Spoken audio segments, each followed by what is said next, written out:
Hi అండి, welcome to my channel. మనం వరలక్ష్మి వ్రతానికి 11 రకాల నైవేద్యాలు చేసుకుంటాము. అవేంటో మీకు చెప్తాను ఇప్పుడు. పులిహోర, దద్దోజనం, రవ్వ కేసరి, గారెలు, బూరెలు, పాయసం, శనగలు, పోలెలు,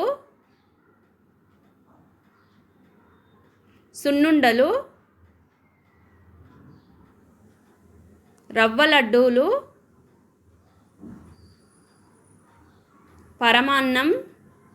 చూశారు కదండి, ఇలా మనకు ఇష్టం వచ్చినవి ఒక 11 లేకపోతే 7, 5 రకాలు పెట్టుకోవచ్చండి.